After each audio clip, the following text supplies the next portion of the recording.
Assalamualaikum. Perkenalkan, nama saya Gina Sakina Permatasari.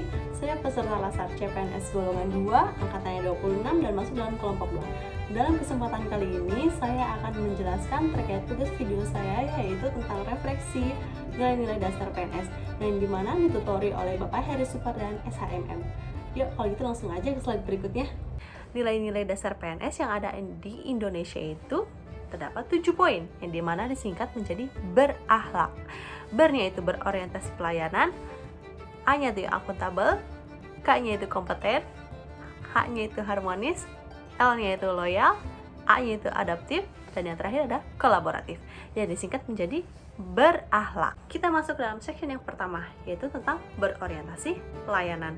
Berorientasi pelayanan adalah sebuah komitmen yang memberikan pelayanan secara prima dan demi kepuasan pelanggan, yang dimana memiliki 3 kode etik. Yang pertama, memahami dan memenuhi kebutuhan masyarakat. Yang kedua, ramah, cekatan, solutif, dan dapat diandalkan. Dan yang ketiga, melakukan perbaikan tiada henti. Lalu, terdapat juga 3 kata kunci di dalamnya. Yang pertama ada responsivitas, yang kedua ada kualitas, dan yang terakhir ada kepuasan. Dan kita memasuki dalam poin yang kedua, yaitu tentang akuntabel. Akuntabel itu memiliki afirmasi kami bertanggung jawab atas kepercayaan yang diberikan, dan memiliki 3 kode etik. Yang pertama, melaksanakan tugas dengan jujur, bertanggung jawab, cermat, disiplin, dan berintegritas tinggi. Yang kedua, menggunakan kekayaan dan barang milik negara secara bertanggung jawab, efektif, dan efisien. Dan yang terakhir, tidak menyalahgunakan kewenangan. Adapun kata kunci di dalam akuntabel itu ada 4, yaitu yang pertama ada integritas, yang kedua konsisten, yang ketiga dapat dipercaya, dan yang keempat adalah transparan. Lalu kita masuk ke dalam poin yang ketiga, yaitu kompeten. Kompeten dapat diafirmasikan dengan kami akan terus belajar dan mengembangkan kapabilitas, yang dimana kompeten ini juga memiliki 3 kode etik. Yang pertama, meningkatkan kompetensi diri dan menjawab tantangan yang selalu berubah.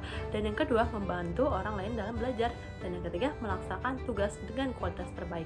Adapun di dalam kompeten ini memiliki 5 kata kunci. Yang pertama, kinerja terbaik, sukses, terus keberhasilan, learning agility, dan ahli di bidangnya. Oke, lanjut kita masuk ke dalam poin yang keempat, yaitu tentang harmonis. Sikap harmonis ini dapat diafirmasikan sikap saling peduli dan menghargai perbedaan. Dan di dalam harmonis ini memiliki tiga kode etik juga. Yang pertama itu menghargai setiap orang, apapun latar belakangnya. Dan yang kedua, suka menolong orang lain. Terus yang ketiga, membangun lingkungan yang kondusif. Dan di dalam harmonis ini terdapat 3 kata kunci juga. Yang pertama peduli, yang kedua perbedaan, dan yang ketiga selaras. Kita masuk ke dalam poin yang kelima, yaitu loyal. Loyal itu dapat diafirmasikan kami berdedikasi dan mengutamakan bangsa dan negara, yang dimana ada 3 kode etik juga. Yang pertama, memegang teguh ideologi Pancasila, Undang-Undang Dasar 1945, setia pada NKRI dan pemerintahan yang sah. Dan yang kedua, menjaga nama baik ASN, pemimpin, instansi, dan negara.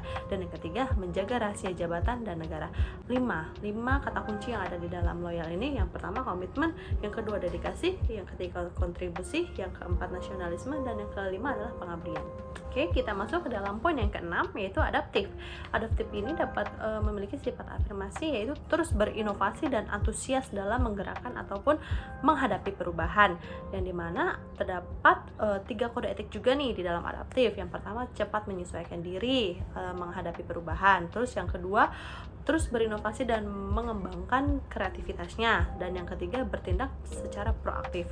Dan di adaptif ini memiliki 3 kata kunci juga. Yang pertama ada inovasi, yang kedua ada antusias, yang ketiga proaktif. Dan sekarang kita masuk ke dalam poin yang terakhir, yang ketujuh, yaitu tentang kolaboratif, yang dimana kolaboratif ini memiliki sikap afirmasi kami membangun kerjasama yang sinergis dan memiliki 3 kode etik. Yang pertama, memberi kesempatan kepada berbagai pihak untuk berkontribusi. Yang kedua, terbuka dalam bekerja sama dan menghasilkan nilai tambah atau nilai lebih. Dan yang ketiga, memberikan pemanfaatan berbagai sumber daya yang ada untuk tujuan bersama.